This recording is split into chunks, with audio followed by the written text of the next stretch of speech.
আসবে মরণ কখন কোথায় কারো জানা নাই, আসবে মরণ কখন কোথায় কারো জানা নাই। জানাজার নামাজের আগে নামাজ পড়ো ভাই, জানাজার নামাজের আগে নামাজ পড়ো ভাই, তোমার জানাজার নামাজের আগে নামাজ পড়ো ভাই।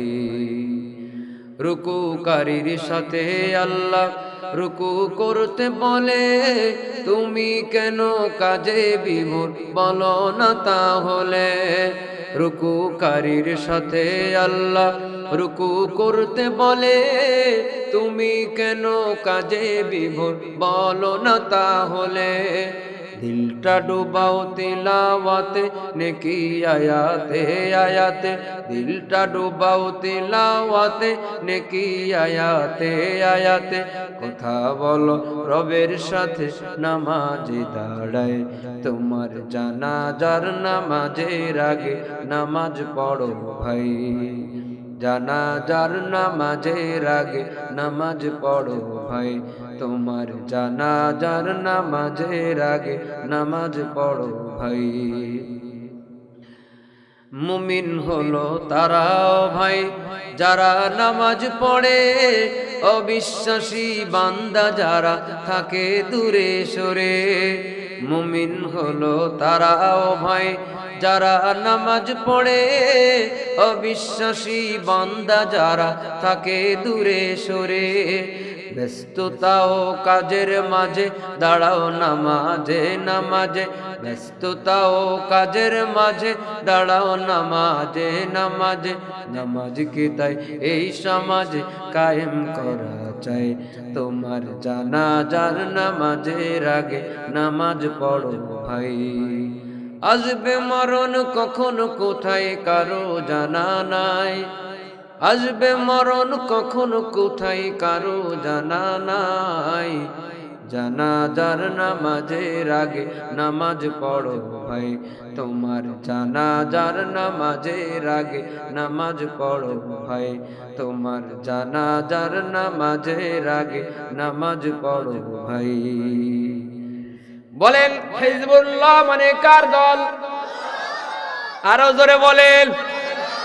যারা আল্লাহর দল তাদের ব্যাপারে আল্লাহ বলেন উলাইকা হিজবুল্লাহ আলা ইন্না হিজবাল্লাহি হুমুল মুফলিহুন। যারা আল্লাহর দল তাদের ব্যাপারে আল্লাহ বলেন তারা হলো সফল কাম। আলা ইন্না হিজবাল্লাহি হুমুল মুফলিহুন। যারা আল্লাহর দল তারা সফল কাম, যারা শয়তানের দল তারা সব ক্ষতিগ্রস্তের দল। আমরা আল্লাহর দল হতে চাই না শয়তানের দল? কারা কারা দেখি বুকে সাহস থাকলে নারায়ে তাকবীর। গণতান্ত্রিককে কোন দল কারণে না আমার দেখার বিষয় না। আমি তো জনসভা করতে আসি, আমি কোরআনের মাহফিল করতে আসছি না। এখানে দল দুটো, আর কোনো দল নাই, কোনো মার্কা নাই, কোনো দল নাই। এটা শয়তানের দল, একটা আল্লাহর দল। আমরা সব মুসলমান যদি হয়ে থাকি তাহলে আমরা কোন দলের লোক? হ্যাঁ, যারা আল্লাহর দল তাদের জন্য সুসংবাদ হলো ফারিকুম ফিল জান্নাহ, তারা সব ডানপন্থী। আর যারা শয়তানের দল তাদের জন্য দুঃসংবাদ হলো ফারিকুম ফিস সাঈদ, তারা সব জাহান্নামী। যারা আল্লাহর দল তারা জান্নাতপন্থী, যারা শয়তানের দল তারা হলো জাহান্নামপন্থী। অর্থাৎ আল্লাহ তাআলা আরো ভেঙে চুরে কোরআন শরীফের মধ্যে বলে দিয়েছেন ফাআম্মা মান উতিয়া কিতাবাহু বিয়ামিনিহি ফায়াকুলু হা উমকরাউ কিতাবিয়াহ ওয়া আম্মা মান উতিয়া কিতাবাহু বিশিমালিহি ফায়াকুলু ইয়া লাইতানি লাম উতা কিতাবিয়াহ। দুটো দল, একটা হলো ডানপন্থী যার আমলনামা দেওয়া হবে ডান হাতে, তারা হলো নেককার, তারা হলো হিজবুল্লাহ। আর যারা পাপিষ্ট পাপাচার তারা হলো বামপন্থী। ওয়া আম্মা মান উতিয়া কিতাবাহু বিশিমালিহি, পিঠ মোড়া দিয়ে বিধি যাদের হাতটা পেছনে নিয়ে অপমান করে করে তাদের হাতের মধ্যে বাম হাতে আমলনামা দেওয়া হবে, তারা হলো হিজবুশ শয়তান, তারা সব শয়তানের দল। আমরা শয়তানের দল নাকি আল্লাহর দল? এই পৃথিবীর সমস্ত মানুষ যতগুলো কর্মকাণ্ড করে প্রত্যেকটা কাজ কোনো না কোনো দলের মধ্যে ডাইভার্ট হয়ে যায়। যে দলের লোক হোক তার প্রত্যেকটা কাজ হয় হিজবুল্লাহ কাউন্ট হয় না হিজবুশ শয়তানে কাউন্ট হয়। যদি ফজরের নামাজ পড়ে হিজবুল্লাহ কাউন্ট হয়, যদি ফজরের নামাজ কাজা করে হিজবুশ শয়তান। আরে যেই কাজটা ডান কাদের ফেরেশতা রেখে ওটা হিজবুল্লাহ মার্কা কাজ, যেই কাজটা বাম পাদের ফেরেশতা লেখে এটা হিজবুশ শয়তান মার্কা কাজ। এজন্য ডিউটি শুরু হয়ে গেছে, ভেঙে ছিঁড়ে বলে গেছে। মুসলমান ভাইরা আমার, শয়তান কিন্তু একটা সময় ফেরেশতাদেরও সর্দার ছিল। ইবলিস কিন্তু জিনদের অংশ, কিন্তু জিন ছিল, জিন এখনো পর্যন্ত জিনদের অংশ, কিন্তু ফেরেশতার সর্দার। বলবেন জিনদের অংশ তো জিনদের সর্দার হবে, জিনদের অংশ তারে ফেরেশতার সর্দার বানাইলো কেন?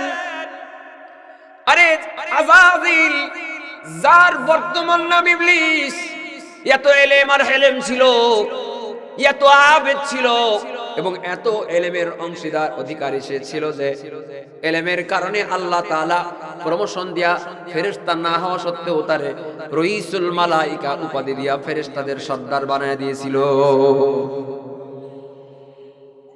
আযাযিল ইবলিসকে আল্লাহ ফেরেশতাদের সর্দার বানায়া ইমকে আল্লাহ তাআলা প্রাধান্য দিয়েছেন। কিন্তু যখন তোমার কেউ ছিল না তখন ছিলাম আমি, এখন তোমার সব হয়েছে, পর হয়েছে আমি।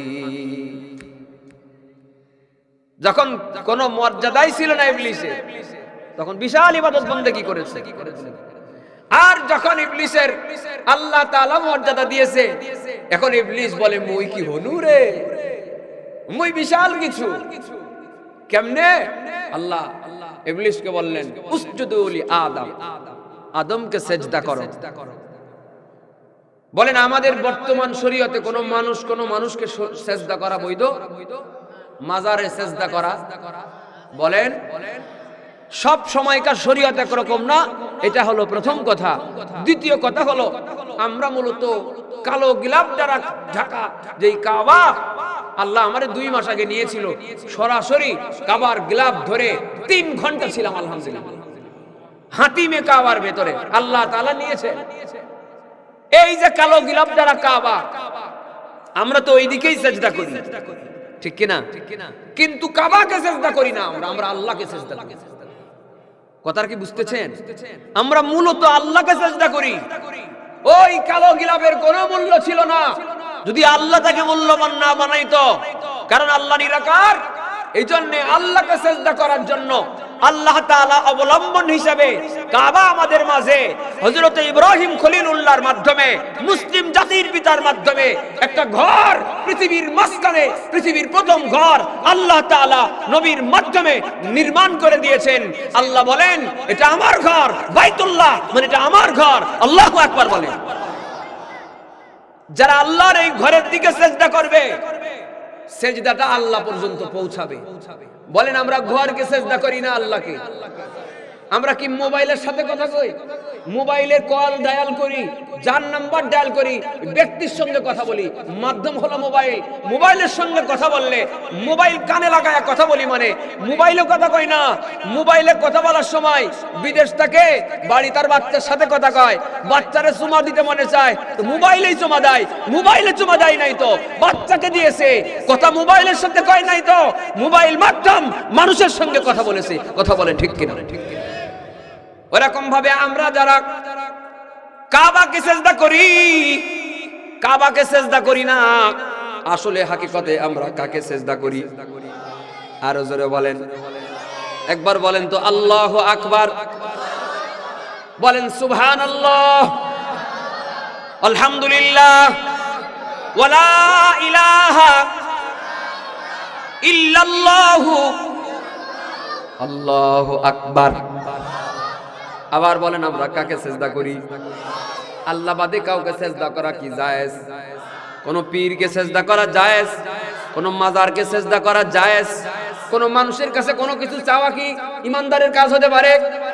তাইলে আদম আলাইহিস সালাম ইবলিসকে বললেন আদমকে সেজদা করো, উসজুদু লি আদম। মূলত আমরা আল্লাহকেই সেজদা করি, আল্লাহর হুকুম মানি। আল্লাহ আমাদের বলেছেন কাবাকে সেজদা করো, আমরা তো কাবাকে সেজদা করি না, বরং আল্লাহর হুকুম মানার মাধ্যমে মূলত আল্লাহকে সেজদা করি।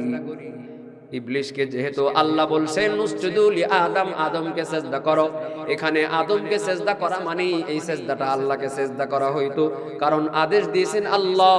আল্লাহর আদেশ মানাটাই ছিল ইবলিসের জন্য ইবাদত। আমার কথা কি বুঝতেছেন? কারা কারা বুঝতেছেন হাত উঁচু করেন। নারায়ে তাকবীর। ওয়াজ যদি আর 20 মিনিট পরে পর্যন্ত হয় আপনারা কি চলে যাবেন? আছেন তো? ইনশাআল্লাহ বসেন। ইবলিসকে আল্লাহ বলেন আদমকে সেজদা করো, ইবলিস বলল আবা ওয়াস্তাকবার, অহংকার করেছে, অস্বীকার করেছে। কি বাবাজি কোনো অসুবিধা? মনোযোগ এদিকে দেন। হ্যাঁ আপনি বললেই হবে, আমার গলায় গলাইতে হবে না। না না, ব্যাপার হলো যে অসুস্থ মানুষ আছে, বুড়া মানুষ আছে, মাজা হাঁটু ব্যথা আছে, আপনি না স্ট্রং। ঠিক আছে, কোনো সমস্যা নেই, দেখি না আপনারা কতক্ষণ থাকে। ব্যাপার হলো ইবলিসকে আল্লাহ যখন বললেন সেজদা করো, সে অস্বীকার করেছে, অহংকার করেছে। বলেন কি কি করেছে? অস্বীকার করেছে, অহংকার করেছে। আবা ওয়াস্তাকবার, প্রথমে কি করেছে? অস্বীকার করেছে, সেজদা করবে না। এরপরে অহংকার করেছে। অহংকার কিছু একটা বলে করে মানুষ। ইবলিস বলে খলাকতানি মিন নারি ওয়া খলাকতাহু মিন তিন। এই যুক্তি দেখাইছে। কি যুক্তি? ইবলিস বলে আমারে বানাইছেন আগুন দিয়া, আদম রে বানাইছেন মাটি দিয়া। আমাকে বানিয়েছেন আগুন দিয়া, আদম রে বানিয়েছেন মাটি দিয়া। আগুন হলো গরম জিনিস, মাটি হলো ঠান্ডা জিনিস। আগুন মাটিকে পোড়ায়া ইট বানায় ফেলে, আগুন ঠান্ডা জিনিস রে পোড়ায়া গরম বানায় ফেলে। আমি আগুন, আদম হলো মাটি, আমি গরম, আদম ঠান্ডা। আমার যোগ্যতা বেশি, আমার তেজ বেশি, আমার পাওয়ার বেশি। আমি ছোট হব কেন? পারলে ঠান্ডা জিনিস আমার কাছে নত হোক, আমি ঠান্ডার কাছে নত হব না। আবা ওয়াস্তাকবার, অহংকার করেছে এবং অস্বীকার করেছে। বলেন এই যে যুক্তি দেখাইলো আদমকে কেন সেজদা করব? আহাম্মক, সেজদা কি আদমকে করা হবে না আল্লাহ কি করা হবে? ওয়ালাহুল কিবরিয়াউ ফিস সামাওয়াতি ওয়াল আরদ ইন্নাল্লাহা লা ইউহিব্বু কুল্লা মুখতালিন ফাখুর। আসমান জমিনের অহংকার একমাত্র আল্লাহর জন্য। অহংকার এটা হলো আল্লাহর চাদর। এইটা নিয়ে কেউ যদি টানাটানি করে আল্লাহ তারে পছন্দ করেন না, কারণ আল্লাহ তাআলা কোনো অহংকারী এবং দাম্ভিক ব্যক্তিকে পছন্দ করেন না। আর আল্লাহ যারে পছন্দ করে না তার কোনো উন্নতি নাই।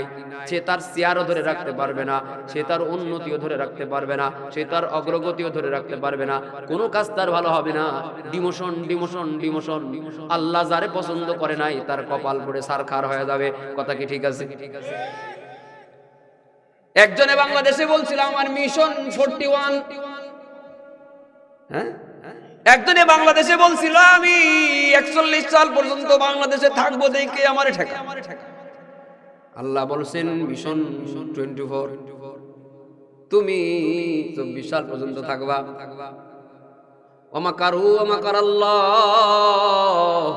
আল্লাহু খায়রুল মাকিরিন। কত ষড়যন্ত্র ওরা করলো, টিকে থাকার জন্য কত মানুষের বুকটা ঝাঁঝরা বানায় দিল, টিকে থাকার জন্য কত মানুষের চোখটা অন্ধ বানায় দিল, চালনির মতো হয়ে গেছে শরীর।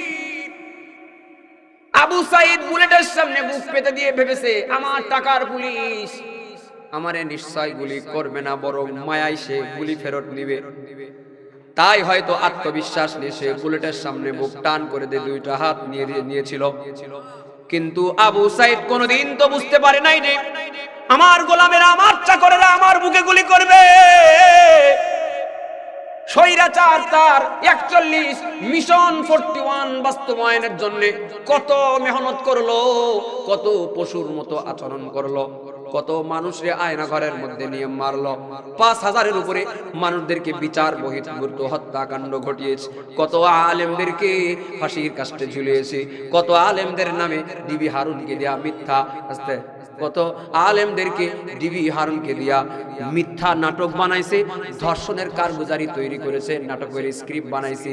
কিন্তু আল্লাহ বলেন ওমাকারু ওমাকারাল্লাহ আল্লাহু খায়রুল মাকিরিন, তোরাও একটা ষড়যন্ত্র করবি, আল্লাহরও একটা সিদ্ধান্ত আছে, তোরা ব্যর্থ হয়ে যাবি, আল্লাহটা সফল হয়ে যাবে। লিমানিল মুলকুল ইয়াউম, গত 17 বছরে আমরা বহু জায়গায় ওয়াজ মাহফিল করতে পারি না। আপনি যে অ্যাঙ্গেলেই নিন কথাটা, যারা কোরআন শরীফের বক্তব্য, কোরআনের সিলেবাসে কথা বলা বন্ধ করে দিতে পারে, তারা সব হিজবুশ শয়তান, তারা সব শয়তানের দল। যেই চেয়ারম্যান, যেই এমপি, যেই দলের সভাপতি, যেই ওসি, ডিসি, এসপি, যারাই এগুলোর সঙ্গে সম্পৃক্ত ছিল, হিজবুশ শয়তান, সব শয়তানের দল। এইজন্য যারা শয়তানের পদাঙ্ক অনুসরণ করেছে, অহংকার করেছে, অস্বীকার করেছে, ইবলিসের মতো আল্লাহ তাদের এমন পরিণতি দিয়েছে, আজকে তার সিয়ার নাই। এই সিয়ার তো দূরের কথা, বাংলাদেশে প্রকাশ্যে নিঃশ্বাস নেওয়ার মতো ক্ষমতাও তার নাই। বিদুরের গর্তে বসে বসে মাঝে মাঝে নিঃশ্বাস ছাড়ে, আর ধরা খাইলে আয়না ঘরে তোদের ঢুকায় দেওয়া হবে। কথা বলে ঠিক কিনা? দুর্নীতির ওই আখড়াই বসে জাহির করে জ্ঞান, দুর্নীতির ওই আখড়াই বসে জাহির করে জ্ঞান, কলম দিয়ে কামাই টাকা আবার ধরে সাধুর ভান। ওরা শিক্ষিত শয়তান, ওরা শিক্ষিত শয়তান, ওরা শিক্ষিত শয়তান, ওরা শিক্ষিত শয়তান। কথা কি ঠিক? এক লাইন কি গাওয়া যাবে? শুরু করে দেন। ওরা শিক্ষিত শয়তান, ওরা শিক্ষিত শয়তান, ওরা শিক্ষিত শয়তান, ওরা ওরা হলো দেশের লাগি মহামারীর মতন, ফাইলে কলম টাকায়া চালায় ওরা নির্যাতন। ওরা হলো জাতির লাগি মহামারীর মতন, ফাইলে কলম টাকায়া চালায় ওরা নির্যাতন। ঘুষের টাকায় ওদের ভুড়ি, ঘুষের টাকায় ওদের ভুড়ি করে যে টান টান। ওরা শিক্ষিত শয়তান, ওরা বলেন, ওরা শিক্ষিত শয়তান। এই বলেন, শিক্ষাঙ্গনের দিকে ভাইরে দেখো না চোখ মেলিয়া, ছাত্ররা সব বই ছাড়িয়া আছে শুধু প্রেম লইয়া। শিক্ষাঙ্গনের দিকে ভাইরে দেখো না চোখ মেলিয়া, শিক্ষাঙ্গনের দিকে ভাইরে দেখো না চোখ মেলিয়া, ছাত্রীরা সব বই ছাড়িয়া আছে শুধু প্রেম লইয়া। অস্ত্র সে তো সঙ্গের সাথী, অস্ত্র সে তো সঙ্গের সাথী হইতে মাস্তান। ওরা শিক্ষিত শয়তান, ওরা শিক্ষিত শয়তান, ওরা শিক্ষিত শয়তান, ওরা শিক্ষিত শয়তান। বলেন মারহাবা। কি আপনারা কি বেজার হইতেছে? আমরা কোন দল? বলেন বলেন, কোন দল? কোন অসুবিধা আছে? আমাদের প্রতিপক্ষকে হ্যাঁ ঘুষ রেখে কথা কয় প্রতিপক্ষ আল্লাহ নাউজুবিল্লাহ। আমাদের প্রতিপক্ষকে, আমাদের এন্টি পার্টিকে শয়তান, হিজবুশ শয়তান। শয়তান আমাদের প্রকাশ্য শত্রু নাকি গোপন? ইন্নাশ শাইতানা লিল ইনসানি আদুউম মুবিন। শয়তান আমাদের প্রকাশ্য শত্রু, আল্লাহ শত্রু চিনাই দিয়েছে। এরপরও কত লোকে যে শয়তানের সাথে দোস্তি করে, যারা ফজরের নামাজ না পড়ে ঘুমায় থাকে, শয়তানের বন্ধু। শয়তান ওর কানের ভিতরে পেশাব করে দেয়, এটা হাদিসের কথা। আর এই জন্য তার ভোরবেলার ঘুমটা খুব ঠান্ডা ঠান্ডা মনে হয়। গরমকালের ভোরবেলার ঘুম খুব ঠান্ডা ঠান্ডা মনে হয়। এই মগাই তো জানে না যে ঠান্ডা শয়তানের পেশাবের ঠান্ডা। শয়তান ওর মাথার গোড়ায় বসে বসে বাতাস করে আর মন্ত্র পড়ে। এখন অনেক রাত, ফজরের নামাজের এখন অনেক বাকি, তুই ঘুমা। মন্ত্র তন্ত্র পড়ে ফু মারে, একটা গিরে মারে, তাবিজ করে বসে বসে মন্ত্র পড়ে। বলেন, যে আমাদের নামাজ কাজা করায় সে বন্ধু না শত্রু? যে আমাদের গানের আসরে নেয় বন্ধু না শত্রু? যে আমাদের চোখের গুনাহ করায় বন্ধু না শত্রু? তাহলে আমরা শয়তানকে কি বন্ধু হিসেবে নিব না শত্রু? তাহলে শয়তান খুশি হয় এমন কাজ কোনোদিন করব না। সব গানের স্বেচ্ছায় কে নিয়ত করতে পারেন শয়তানের খুশি করব না জীবনে? দেখছেন একজন দেরি করে হাত উঁচু করছে। নারায়ে তাকবীর। قال النبي صلى الله عليه وسلم الشيطان جاثم على قلب بني آدم। শোনেন, শয়তানের কিন্তু অনেক ক্ষমতা। যেমন দেখেন, জান্নাতের মধ্যে ছিল, আল্লাহ তাআলা জান্নাত থেকে যখন বহিষ্কার করে দিলেন অহংকার করার কারণে, আল্লাহ বলেন ফাখরুজ মিনহা ফাইন্নাকা রাজিম। আল্লাহ বলেন জান্নাত থেকে দূর হ, তুই হলি বিতরিত শয়তান, চিরস্থায়ী বহিষ্কার। রজিম শব্দ দিয়া আল্লাহ, রজিম শব্দ দিয়া আল্লাহ তাআলা শয়তানকে বহিষ্কার করেছে। শব্দটা হলো রজিম। এটা কিন্তু আমাদের সবার পরিচিত, কারণ আমরা পড়ি আউযু বিল্লাহি মিনাশ শাইতানির রাজিম। বিতাড়িত শয়তান থেকে আল্লাহর কাছে পানাহ চাইতেছি। রজিম মানে হলো বিতাড়িত, রজিম মানে হলো বহিষ্কৃত। মুসলমান, এজন্য কেউ যদি রজিম শব্দ উচ্চারণ করে তাহলে শয়তানের কাছে কি খুব ভালো লাগে? কারণ ওর পুরান দিনের কথা মনে পড়ে যায়। ও বহিষ্কৃত হয়েছিল রজিম শব্দ দিয়া। কেউ যদি আউযু বিল্লাহি মিনাশ শাইতানির রাজিম পড়ে তাহলে শয়তান বড় কষ্ট পায়। আমরা শয়তানের শান্তি দেব না কষ্ট দেব? আরে পিছি ভালোই বুঝছে, শয়তানের কষ্ট দিতে হবে। শয়তানের কষ্ট দিবেন কেমনে? বেশি বেশি আউযু বিল্লাহি মিনাশ শাইতানির রাজিম। যেখানে আউযু বিল্লাহ সেখানে শয়তান নাই হয়ে যায়। সুবহানাল্লাহ। কে কোনো সময় যদি বেশি শয়তানি করতে মনে চায়, গুনাহ করতে মনে চায়, আকাম কুকাম করতে মনে চায়, পড়তে হবে আউযু বিল্লাহি মিনাশ শাইতানির রাজিম। পারা যাবে? পড়েন একবার আউযু বিল্লাহ, আরেকবার পড়েন আউযু বিল্লাহ, আরেকবার পড়েন। আহারে, তিনবার আউযু বিল্লাহ পড়ার কারণে শয়তান যে কি কষ্ট পাইছি, নিশ্চয় এলাকা ছেড়ে দৌড় মারছে। এ কোন শত্রু আমার এখানে সব যে সব আউযু বিল্লাহ পড়ে। এই যে ছোট্ট সোনামণিদের জন্য একটা ছোট্ট একটা দোয়া শেখাবো এখন, বিনা পয়সায় শেখাই দেবো। তদবির শেখাবো। এই যে কিছুদিন পরে খেপা কুকুর সামনে আসে, এরা বাড়ির থেকে বের হয়ে মক্তবে স্কুলে যাইতে পারে না, পথ চেনে তাও যাইতে পারে না। বড় মানুষ একটা সাথে নেওয়া লাগে, কেন? ওই কুত্তায় কামড় দেয়। এই টেনশনে এরা বাইরে থেকে বের হতে পারে না। কি কথা বলো তোমরা? হ্যাঁ, এরা বাইরে থেকে বের হতে পারে না কুকুরের জ্বালায়। আমি দোয়া শিখাই দিচ্ছি, শোনেন। কুকুর যেই বাচ্চাকে আক্রমণ করবে সেই বাচ্চা পড়বে আউযু বিল্লাহি মিনাশ শাইতানির রাজিম। অনেক জোরে জোরে পড়বে, বুঝা গেছে? যখন কুকুর দেখবা ভয় করতেছে, চিল্লায় ও মা গো, নাকে কইবে আউযু বিল্লাহি মিনাশ শাইতানির রাজিম। ঠিক আছে? মা গো কইলে তোমার মা তোমারে বাঁচাইতে আসবে না, কিন্তু আউযু বিল্লাহি মিনাশ শাইতানির রাজিম পড়বা, শয়তান নিজ দায়িত্বে দৌড় মারবে। ঠিক আছে না? এটা বাচ্চাদেরকে শিখায় দিবে। মুসলমান ভাইরা আমার, শয়তান কিন্তু শক্তিশালী। শয়তান মানুষের শিরা উপশিরায় ঢুকে, কোনো বিচারও দরকার হয় না, পাসপোর্টেরও দরকার হয় না, তুমি টেরও পাবা না। তোমার আবার শরীরের মধ্যে একটা ইনজেকশন পুশ করলে টার পাওয়া যায়, এটা সিমটি কাটলে টার পাওয়া যায়, এটা মশায় কামড় দিলে টার পাওয়া যায়, কিন্তু শয়তান ঢুকলে টার পাওয়া যাবে না। শয়তান মানে তোমরা এই করো কেন? শয়তান ভিতরে ঢুকে পা থেকে মাথা পর্যন্ত পুরা শিরা উপশিরা, যখন যেখান থেকে মনে চায় সেখান থেকে সেখানে চলে যায়। শয়তান মাথার মধ্যে বসে যায়, শয়তান কলবের মধ্যে বসে যায়, শয়তান শরীরের বিভিন্ন অঙ্গ প্রত্যঙ্গের মধ্যে বসে বসে ধোঁকা দেয়। এই যে শয়তানের একটা পাওয়ার, এটা কিন্তু শয়তানের পাওয়ার ও আল্লাহর কাছ থেকে চেয়ে নিয়েছিল ওয়াইস করার সময় যে আল্লাহ আমাদের শক্তি দিয়েন, বাকি জীবন যেন আপনার বান্দাদের ভেতরে ঢুকে ঢুকে ওদেরকে ধোঁকা দিয়ে আমি যেন আমার কামিয়াবি হতে পারি। এর ভেতরে ঢুকে ঢুকে যেন আমি মানুষদেরকে আমি ধোঁকা দিতে পারি। আল্লাহ কই দিলাম, কই কেন দিলেন? বান্দা জাহান্নামে হয়ে যাবে, তাও দিলেন কেন? আল্লাহ বলে আত্তাইবু, আল্লাহর নবী বলেন আত্তাইবু মিনাজ যামবি কামাল্লা যামবা লাহু। কোন তওবাকারী বান্দা যখন গুনাহ থেকে তওবা করে তখন আমলনামাটা এত পরিষ্কার হয়ে যায় মনে হয় তার জীবনে আসলে কোনো গুনাহই ছিল না। আল্লাহ বলেন আমার বান্দারা তওবা করবে, তুই শয়তান যে গুনাহ করাইছিলি সব গুনাহ আমি নাই বানায় দেব।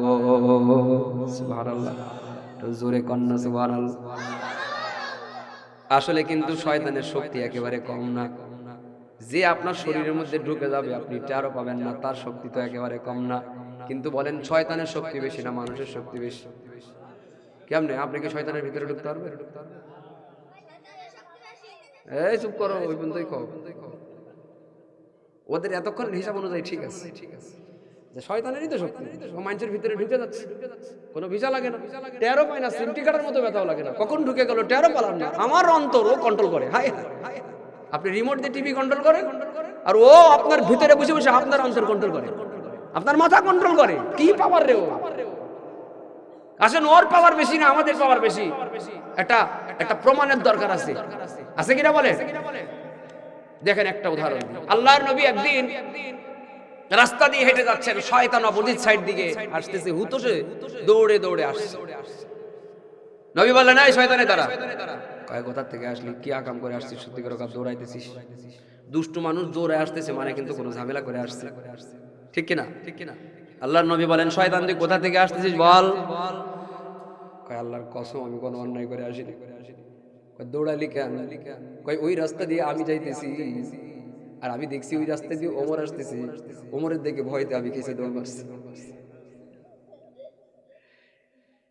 তাহলে বোঝা গেল কি শয়তানের পাওয়ার বেশি না ওমরের পাওয়ার বেশি? হ্যাঁ, বাচ্চা পোলাপান পুলিশ দেখে দৌড় মারে। কেন দৌড় মারে? ওর হাতে রাইফেল আছে, ও মনে করে যদি মনের ভুলেও আমার একটা মেরে দেয় তাহলে তো কাম সারা। তার মানে ওর থেকে পুলিশের পাওয়ার বেশি, ওর কাছে যন্ত্র আছে। যার পাওয়ার বেশি তারই ভয় পায়। শয়তান যারে ভয় পাইলো তার মানে শয়তানের থেকে তার পাওয়ার খুব কম না বেশি? তাহলে বলেন মানুষের পাওয়ার বেশি না শয়তানের পাওয়ার বেশি? হযরত ওমর হলেন শয়তানের জন্য এত ভয়ঙ্কর। হযরত ওমর যেই রাস্তা দিয়ে যাইতো শয়তান ওই রাস্তা দিয়েও যাইতো না, ওই রাস্তার কথাও ভুলে যাইতো, অন্য রাস্তা দিয়ে যাইতো, ঘুরে যাইতো। ওই রাস্তা দিয়ে যাবই না, চোখের সামনেই পারবো না।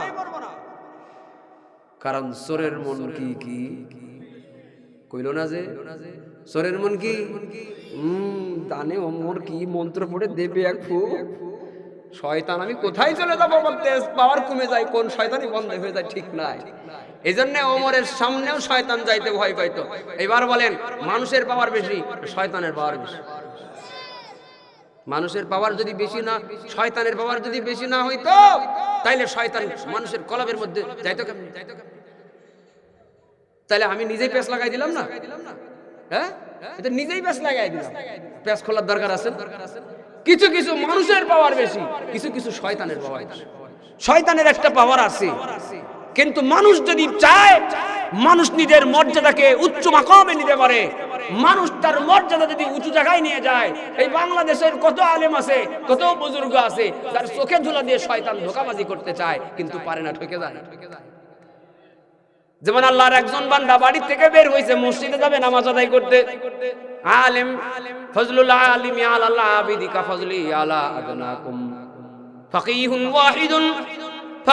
ওয়াহিদুন মুতাওয়াররিআন আসাদ্দু আলা শাইতান মিন আলফি আবিদ। শয়তানের কাছে তোমরা কষ্ট পাইতেছো ছোটরা? শয়তানের কাছে যদি কেউ জিজ্ঞাসা করে 1000 আলেম না, কিন্তু ইবাদতকারী আবেদ ব্যক্তি যদি এক জায়গায় রাখা হয় আর একজন আলেমকে যদি আর এক জায়গায় রাখা হয়, তো শয়তানকে যদি জিজ্ঞাসা করা হয় এই একজন আলেমের পাওয়ার বেশি নাকি এই 1000 গায়রি আলেম আবেদের পাওয়ার বেশি? ও শয়তান তুমি বলো এই একজন আলেমকে পথভ্রষ্ট করতে তোমার কত কষ্ট হবে, আর 1000 গায়রি আলেম আবেদ ব্যক্তিরে পথ ভ্রষ্ট করতে তোমার কত কষ্ট হবে। শয়তানের জবাব হয়ে যাবে, ও যদি সত্য কথা বলে থাকে তাহলে ওর জবাব হবে 1000 আলেমকে পথভ্রষ্ট করা শয়তানের জন্য যতটুকু কঠিন, তার থেকে বেশি কঠিন মাত্র একজন আলেমকে পথভ্রষ্ট করে দেওয়া। সুবহানাল্লাহ। আল্লাহর এক বান্দা মসজিদে যাচ্ছে নামাজ আদায় করতে, আলেম আবার আবেদ, রাস্তার মাঝখানে ফেরেশতার ভাবসাব নিয়ে একজন ওর সামনে চলে আসছে। বিশাল সাদা দাড়ি, সাদা ভুরু, সাদা মোজ, সাদা চুল, সাদা জুব্বা, সাদা পাগড়ি, সাদা রুমাল, সব সাদা, একদম হোয়াইট ম্যান, পা থেকে মাথা পর্যন্ত সব সাদা, হক মাওলা স্টাইলে আসছে সামনে। এসে কয়, আল্লাহর ওলির সামনে দাঁড়ায় কয়, আমার কি সেন্স, তার দাম টাম কিছুই দিল। আপনাদের সামনে যদি একটা ড্রেস পরে আসে তাহলে একটা ভক্তি শ্রদ্ধা আসবে না? তো এই লোকের সামনে এই সাদা হোয়াইট ম্যান হিসাবে আসে, কিন্তু এই লোক এই হোয়াইট ম্যানের কোনো দামই দিল না। এই হোয়াইট ম্যান কয় যে আমার কি চিনছো? কয় না, তোমার তো চিনলাম না, তুমি কি? কোনো দামই দিল। কয় আমি ফেরেশতা, আল্লাহ ফেরেশতা পাঠাইছে তোমার জন্য। কয় আল্লাহ আমার মতো লোকের কাছে ফেরেশতা পাঠাইছে কেন? মানে সে তো অবাক হওয়ার কথা, আমার কাছে ফেরেশতা পাঠাইছে, সে তো দামই দেয় না কথা, আমার কাছে ফেরেশতা পাঠাবে কেন? কয় যে তুমি যে এত ইবাদত করেছো যে আল্লাহ তোমার প্রতি এত খুশি হয়েছে, তুমি জান্নাতে যাবা, তারপরে ফেরেশতা দিয়ে তোমার খেদমত করাবে, এটা আল্লাহ সহ্য হইতেছে না। এই জন্য তোমার জীবদ্দশায় আল্লাহ তোমার কাছে ফেরেশতা পাঠিয়ে দিয়েছে তোমার খেদমত করার জন্য। কয় কি খেদমত করবা? কয় আমি, তুমি যে হেঁটে হেঁটে মসজিদ পর্যন্ত নামাজ পড়তে যাবা, তোমার হাঁটার কষ্ট আল্লাহর সহ্য হইতেছে না, তাই আমি তোমার সামনে বসে গেলাম, তুমি আমার কাঁধে চড়ে বসো, আমি কাঁধে করে তোমার মসজিদে নিয়ে যাব, তোমার হাঁটার কষ্ট করা লাগবে না। এবার বুজুর্গ তখন একটা দোয়া পড়ছে, এটা হলো শয়তান তাড়ানোর দোয়া, লা হাওলা ওয়ালা কুওয়াতা ইল্লা বিল্লাহ। থু থু থু। এই হোয়াইট ম্যান কয় যে ভালো লোকের দাম দিলে না, আমি আসলাম তোমার একটা উপকার করতে, আর তুমি ও দোয়া পড়লে কেন? কয় দোয়া পড়ছি তো শয়তান তাড়ানোর দোয়া, তুই তো টাটকা শয়তান। কয় আমি শয়তান মানে? কয় হ্যাঁ, তুমি যদি শয়তানই না হইতা তাহলে এই ভণ্ডামি আমার সামনে করতাম? গোমর ফাঁস। কয় কেমনে? কয় একজন মানুষ, হাদিস শরীফে এসেছে, একজন মানুষ যদি পায়ে হেঁটে হেঁটে মসজিদে যায়, প্রত্যেক কদমে কদমে সওয়াব হয়। সুবহানাল্লাহ। একজনও করল। আপনার বাড়ি মসজিদ থেকে যত দূরে তত আপনার কদমের সওয়াব বেশি। এক কদমে, প্রথম কদমে আল্লাহ তার নেকি দেয়, দ্বিতীয় কদমে আল্লাহ জান্নাতের মধ্যে তার মাকাম বাড়ায় দেয়। যে যত দূর থেকে হেঁটে হেঁটে মসজিদে যাবে, জান্নাতে গিয়ে দেখবে তার নেকির পাল্লাও ভারী, তার জান্নাতের মাকামটাও অনেক উচ্চপদস্থ জায়গায় আছে। সুবহানাল্লাহ। তো শয়তান কোনোভাবেই ছলচাতুরি করে আলেমরে আর যখন ধোঁকা দিতে পারলো না, এইবার একটা চিকন চাল চালছে। কি?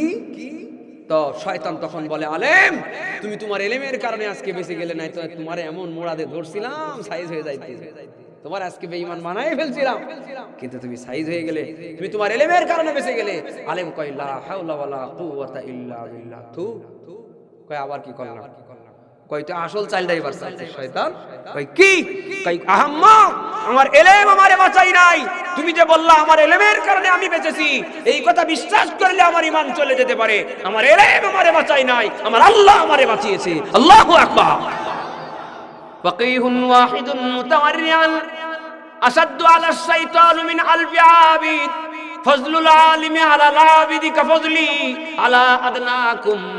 শয়তানের কাছে আলেমদের একটা ইবাদত কিন্তু বড় ভয়ঙ্কর। একটা আলেম 1000 মানুষের থেকে টেনশনের কারণ। কোন কায়দায় ছলচাতুরি করে আলেমরে পথভ্রষ্ট করা যাবে না, খুব কষ্ট হবে। এজন্য আমি বললাম যে কখনো কখনো শয়তান সবল, মানুষ দুর্বল, কখনো কখনো শয়তান দুর্বল, মানুষ সবল। যার কলবের মধ্যে ঢুকে ঢুকে শয়তান তার পুরো কন্ট্রোল নিজের হাতে নিয়ে নেয়, সে হলো দুর্বল, ও হলো শয়তানের থেকে দুর্বল।